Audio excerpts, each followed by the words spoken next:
ಮಣ್ಣು ಮತ್ತು ಧರ್ಮಗಳಿಗಾಗಿ ನಡೆದಿದೆ. ಆದರೆ ಸ್ವಾಭಿಮಾನಕ್ಕಾಗಿ ನಡೆದ ಪ್ರಥಮ ಯುದ್ಧ ಅಂದ್ರೆ ಅದು ಚರಿತ್ರೆಯ ಪುಟಗಳಲ್ಲಿ ದಾಖಲಾಗಿರುವ ದಲಿತರು ಸವರ್ಣೀಯರ ವಿರುದ್ಧ ಗರ್ಜಿಸಿದಂತಹ ಭೀಮಾ ಕೋರೆಗಾಂವ್ ಯುದ್ಧ.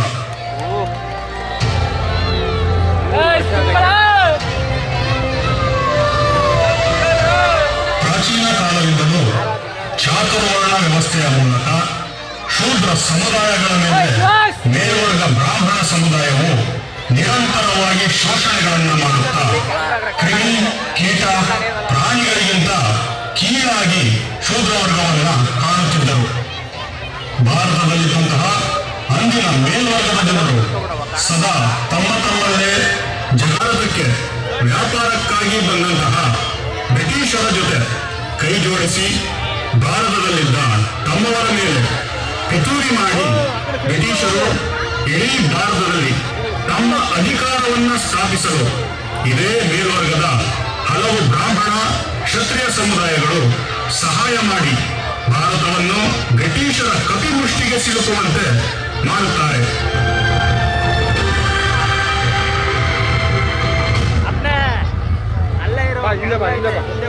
Baba Saheb doctor B R. ಅಂಬೇಡ್ಕರ್ ಅವರು 1921-22ರಲ್ಲಿ ವಿದ್ಯಾಭ್ಯಾಸಕ್ಕೆಂದು ಇಂಗ್ಲೆಂಡಿನಲ್ಲಿ ಇದ್ದಂತಹ ದಿನಗಳಲ್ಲಿ ಒಂದು ದಿನ ಅವರಿಗೆ ಭೀಮಾ ಕೋರೆಗಾಂವ್ ಯುದ್ಧದ ಬಗೆಗಿನ ಪುಸ್ತಕ ದೊರೆಯುತ್ತದೆ. ಈ ಪುಸ್ತಕವನ್ನು ಓದಿದಂತಹ ಬಾಬಾ ಸಾಹೇಬ್ ಡಾಕ್ಟರ್ ಬಿ.ಆರ್. ಅಂಬೇಡ್ಕರ್ ಅವರ ಮೈ ರೋಮಾಂಚನಗೊಳ್ಳುತ್ತದೆ.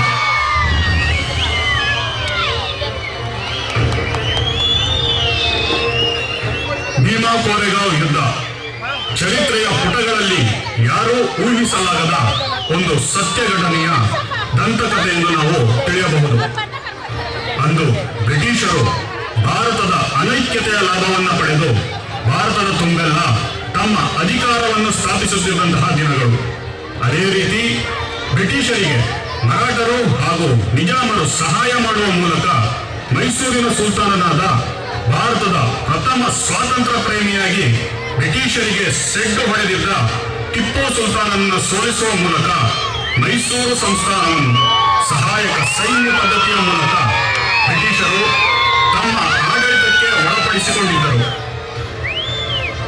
ನಂತರ ಬ್ರಿಟಿಷರಿಗೆ ಮೈಸೂರು ಸಂಸ್ಥಾನವನ್ನು ಟಿಪ್ಪುವಿನಿಂದ ಪಡೆದುಕೊಳ್ಳಲು ಸಹಾಯ ಮಾಡಿದ್ದ ಮರಾಠರು ಪ್ರಬಲವಾಗಿ ಬೆಳೆಯುತ್ತಿದ್ದುದನ್ನು ಗಮನಿಸಿದ ಬ್ರಿಟಿಷರು ಮರಾಠರನ್ನು ತಮ್ಮ ಅಧೀನಕ್ಕೆ ತೆಗೆದುಕೊಳ್ಳಲು ಮುಂದಾಗಿ ಅಂದು ಬ್ರಿಟಿಷರು ಮತ್ತು ಮರಾಠರ ನಡುವೆ ಆಂಗ್ಲೋ ಮರಾಠ ಯುದ್ಧಗಳು ನಡೆಯುತ್ತವೆ. ಮೂರನೇ ಆಂಗ್ಲೋ ಮರಾಠ ಯುದ್ಧದ ಸಂದರ್ಭದಲ್ಲಿ ಬ್ರಿಟಿಷ್ ಅಧಿಕಾರಿಗಳು ಅಂದು ಮರಾಠ ರಾಜ್ಯದಲ್ಲಿ ಇದ್ದಂತ ಮಹಾರ್ ಜನಾಂಗದ ಬಲಿಷ್ಠ ವ್ಯಕ್ತಿಗಳನ್ನು ಮತ್ತು ಅವರ ಅಸ್ಪೃಶ್ಯತಾ ಸ್ಥಿತಿ ಅಂದರೆ ಕತ್ತಿನಲ್ಲಿ ಮಡಕೆ ಸೊಂಟದಲ್ಲಿ ಹೊರಕೆ ಇದ್ದುದನ್ನು ಕಂಡು ಮಹಾರ್ ಜನಾಂಗದ ಬಲಿಷ್ಠ ವ್ಯಕ್ತಿಗಳಿಗೆ ತನ್ನ ಸೈನ್ಯ ಸೇರುವಂತೆ ಕೇಳಿಕೊಳ್ಳುತ್ತಾನೆ. ಹಾಗೂ ಈ ಮಹಾರ್ ಜನಾಂಗದ ಜನರು ಬ್ರಿಟಿಷ್ ಸೈನ್ಯಕ್ಕೆ ಸೇರಿದರೆ ಅವರಿಗೆ ಹಲವು ಸೌಲಭ್ಯಗಳನ್ನು ನೀಡುವ ಭರವಸೆಯನ್ನು ನೀಡುತ್ತಾರೆ. ಆದರೆ ಮಹಾರ್ ಜನಾಂಗದ ನಾಯಕನಾಗಿದ್ದಂತ ಸಿದ್ದನಾಕ ಬ್ರಿಟಿಷರ ಭರವಸೆಯನ್ನು ತಿರಸ್ಕರಿಸುತ್ತಾನೆ. ನಮ್ಮ ಬೇಡಿಕೆಗಳನ್ನು ನಮ್ಮ ಮರಾಠ ರಾಜ್ಯದ ರಾಜನಾದಂತಹ 2ನೇ ಬಾಜಿರಾಯನೇ ಪೂರೈಸುತ್ತಾನೆ. ಆದ್ದರಿಂದ ನಾವು ನಿಮ್ಮ ಸೈನ್ಯವನ್ನು ಸೇರಿ ನಮ್ಮ ರಾಜ್ಯಕ್ಕೆ ದ್ರೋಹ ಬಗೆಯುವುದಿಲ್ಲ, ನಾವು ಮರಾಠ ಸೈನ್ಯವನ್ನು ಸೇರುತ್ತೇವೆ ಎಂದು ಉತ್ತರಿಸಿ ಈ ವಿಷಯವನ್ನು ಪೇಶ್ವೆ 2ನೇ ಬಾಜಿರಾಯನಿಗೆ ತಿಳಿಸಲು ಸಿದ್ದನಾಕ ಮತ್ತು ಆತನ ಸಂಗಡಿಗರು ಪೇಶ್ವೆ 2ನೇ ಬಾಜಿರಾಯನ ಆಸ್ಥಾನಕ್ಕೆ ತೆರಳಿ ನಡೆದ ಘಟನೆಯನ್ನು 2ನೇ ಬಾಜಿರಾಯನಿಗೆ ತಿಳಿಸುತ್ತಾನೆ. ಹಾಗೂ ನಾವು ಪೇಶ್ವೆ ಸೈನ್ಯವನ್ನು ಸೇರಲು ಸಿದ್ಧರಿದ್ದೀವಿ ಎಂದು ತಿಳಿಸಿದ ಸಂದರ್ಭದಲ್ಲಿ ದುರಹಂಕಾರಿಯಾದ 2ನೇ ಬಾಜಿರಾಯ ನಿಮ್ಮಂತಹ ಕೀಳು ವ್ಯಕ್ತಿಗಳ ಸಹಾಯ ನಮಗೆ ಬೇಕಿಲ್ಲ, ಕ್ರಿಮಿ ಜಂತುಗಳಿಗಿಂತ ಕೀಳಾಗಿರುವ ನಿಮ್ಮ ಸಹಾಯ ಪಡೆದುಕೊಂಡರೆ ನಮ್ಮ ಧರ್ಮಕ್ಕೆ ಅವಮಾನ ಎಂದು ದುರಹಂಕಾರದ ನುಡಿಗಳನ್ನ ನುಡಿಯುತ್ತಾ ಈ ಕೀಳು ವ್ಯಕ್ತಿಗಳನ್ನ ನನ್ನ ಆಸ್ಥಾನದ ಒಳಗೆ ಬಿಟ್ಟವರು ಯಾರು ಎಂದು ಗದರುತ್ತಾ ದ್ವಾರಪಾಲಕನನ್ನು ಕರೆಸಿ ಆ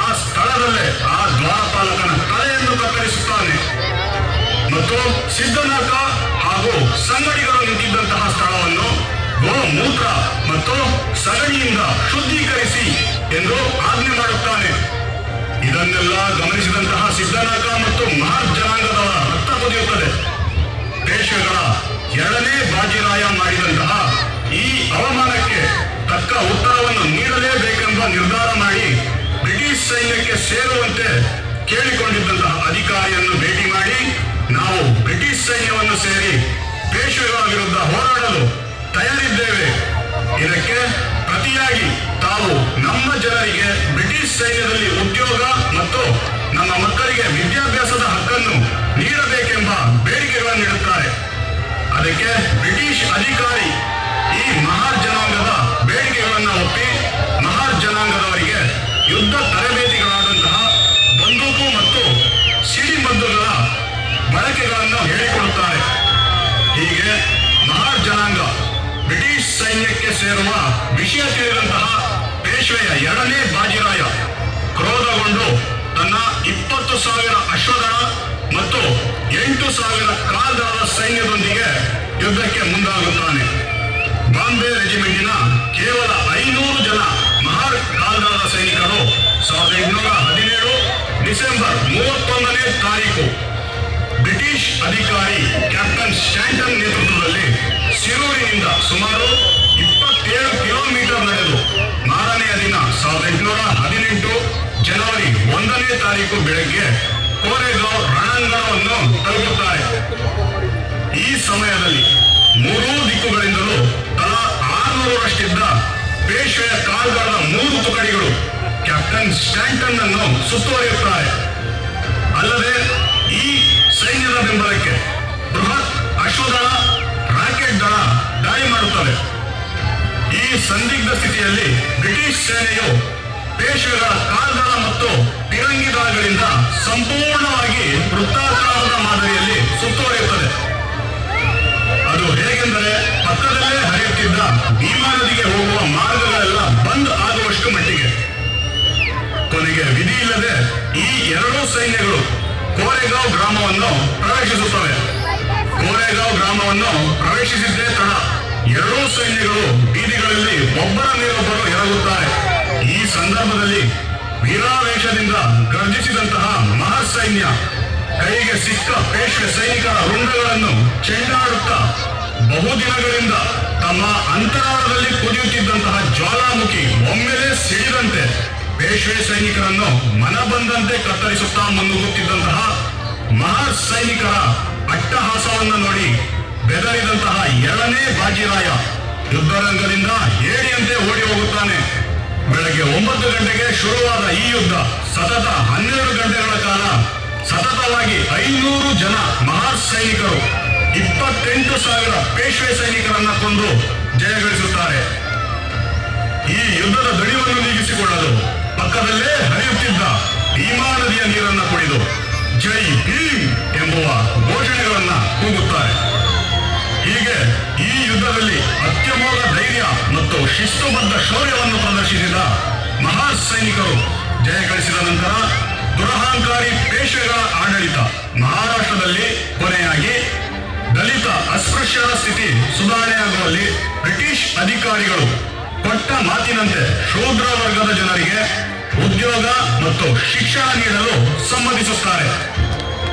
ಹೀಗೆ ಭೂಮಿ ಬಾನುಗಳೇ ನಡುಗುವಂತೆ ಈ ಯುದ್ಧದಲ್ಲಿ ಜಯ ತಂದುಕೊಟ್ಟು ಮಡಿದಂತಹ 22 ಮಹಾರ್ ಸೈನಿಕರ ಸ್ಮರಣಾರ್ಥ ಕೋರೆಗಾಂವ್ನಲ್ಲಿ ಮಹಾರ್ ಸೈನಿಕರು ಪ್ರಥಮ ಗುಂಡು ಸಿಡಿಸಿದ ಸ್ಥಳದಲ್ಲೇ 65 ಅಡಿ ಎತ್ತರದ ಒಂದು ಶಿಲಾ ಸ್ಮಾರಕವನ್ನು 1821 ಮಾರ್ಚ್ 26ರಂದು ನಿರ್ಮಾಣ ಮಾಡಿ ಆ ಸ್ಮಾರಕದಲ್ಲಿ ಕೋರೆಗಾಂವ್ ಯುದ್ಧದಲ್ಲಿ ಮಡಿದಂತಹ 22 ಸೈನಿಕರ ಜೊತೆಗೆ ಗಾಯಗೊಂಡವರ ಹೆಸರನ್ನು ಕೆತ್ತಿಸಲಾಗಿದೆ. ಇತಿಹಾಸವನ್ನು ಮರೆತವರು ಇತಿಹಾಸ ಸೃಷ್ಟಿಸಲಾರರು ಎಂದು ಹೇಳಿದ BR ಅಂಬೇಡ್ಕರ್ ಅವರಿಗೆ ತಮ್ಮ ಜನರ ಇಂತಹ ಅದ್ಭುತ ಐತಿಹಾಸಿಕ ಸ್ವಾಭಿಮಾನದ ಜಯದ ಬಗ್ಗೆ ಬಹಳ ಹೆಮ್ಮೆ ಮತ್ತು ಗೌರವವಿತ್ತು. ಇದೇ ಕಾರಣಕ್ಕಾಗಿ ಕೋರೆಗಾಂವ್ನಲ್ಲಿರುವ ಮಹಾರ್ ಸೈನಿಕರ ಈ ಸ್ಮಾರಕಕ್ಕೆ ಬಾಬಾ ಸಾಹೇಬ್ ಡಾಕ್ಟರ್ BR ಅಂಬೇಡ್ಕರ್ ಅವರು ಪ್ರತಿ ವರ್ಷ ಸಕುಟುಂಬ ಸಮೇತರಾಗಿ ಭೇಟಿ ನೀಡಿ ಅಗಲಿದ ಮಹಾಯೋಧರಿಗೆ ತಮ್ಮ ಅಭೂತಪೂರ್ವ ನಮನ ಸಲ್ಲಿಸುತ್ತಿದ್ದರು. ಬಾಬಾ ಸಾಹೇಬ್ ಡಾಕ್ಟರ್ BR ಅಂಬೇಡ್ಕರ್ ಅವರಿಗೆ ತಿಳಿದಿತ್ತು, ಕೋರೆಗಾಂವ್ನಲ್ಲಿ ಮಹಾ ಸೈನಿಕರು ಹೋರಾಡಿದ್ದು ಒಂದು ಸಾಮ್ರಾಜ್ಯದ ವಿರುದ್ಧವಲ್ಲ, ಜಾತಿ ವ್ಯವಸ್ಥೆಯ ವಿರುದ್ಧ. ಯಾವ ಸಮಾಜ ತಮ್ಮನ್ನು ಕೀಳಾಗಿ ಕಾಣುತ್ತಿತ್ತೋ, ಪ್ರಾಣಿಗಳಿಗಿಂತ ಹೀನಾಯವಾಗಿ ನಡೆಸಿಕೊಳ್ಳುತ್ತಿತ್ತೋ ಅಂತಹ ದೌರ್ಜನ್ಯಕೋರ ಸಂಸ್ಕೃತಿಯ ವಿರುದ್ಧ ಎಂಬುದು.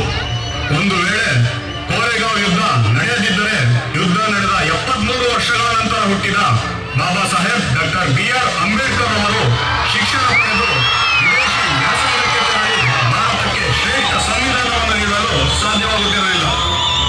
ಈ ಶ್ರೇಷ್ಠ ಸಂವಿಧಾನ ಭಾರತದಲ್ಲಿ ಜಾರಿಯಾಗದೇ ಇದ್ದಿದ್ದರೆ ಇಂದಿನ ದಲಿತ ಶೂದ್ರ ವರ್ಗ ಇವತ್ತು ಅನುಭವಿಸುತ್ತಿರುವ ಸ್ವಾತಂತ್ರ್ಯ ಮತ್ತು ಹಕ್ಕುಗಳು ದೊರೆಯುತ್ತಿರಲಿಲ್ಲ. ಈ ಕೋರೆಗಾಂವ್ ಯುದ್ಧ ಅಸ್ಪೃಶ್ಯ ದಲಿತರ ಹೋರಾಟದ ಇತಿಹಾಸದಲ್ಲಿ ಒಂದು ಅಪರೂಪದ ಮೈಲಿಗಲ್ಲಾಗಿ ಉಳಿಯುತ್ತದೆ ಹಾಗೂ ದಮನಿತರ ದಲಿತರ ಸ್ಫೂರ್ತಿಯ ಸಂಕೇತವೂ ಆಗುತ್ತದೆ. ಜಾತಿ ವ್ಯವಸ್ಥೆಯ ಮೂಲಕ ದಲಿತರಿಗೆ ಆಯುಧ ನಿಷೇಧ ಮಾಡಿದ ಈ ಬ್ರಾಹ್ಮಣ ವರ್ಗ ದಲಿತರಿಗೆ ಆಯುಧ ಹಿಡಿಯುವ ಹಕ್ಕನ್ನು ನೀಡಿದ್ದರೆ ಭಾರತದಲ್ಲಿ ವಿದೇಶಿಯರಾದ ಮಹಮ್ಮದೀಯ ಸುಲ್ತಾನರಾಗಲಿ ಹಾಗೂ ಬ್ರಿಟಿಷರಾಗಲಿ ಒಂದು ಅಂಗುಲ ಜಾಗವನ್ನು ಸಹ ವಶಪಡಿಸಿಕೊಳ್ಳಲು ಸ್ವಾಭಿಮಾನಿ ದಲಿತ ವೀರರು ಬಿಡುತ್ತಿರಲಿಲ್ಲ ಎಂಬುದಕ್ಕೆ ನೈಜ ಉದಾಹರಣೆಯೇ ಈ ಭೀಮಾ ಕೋರೆಗಾಂವ್ ಯುದ್ಧ. ಈ ಶೌರ್ಯದ ಸಂಕೇತವಾಗಿ ಭಾರತೀಯ ಸೈನ್ಯದಲ್ಲಿ ಇಂದಿಗೂ ಮಹಾ ರೆಜಿಮೆಂಟ್ ಹೆಸರಿನ ಸೇನಾ ತುಕಡಿ ಇರುವುದನ್ನು ನಾವು ಕಾಣಬಹುದು.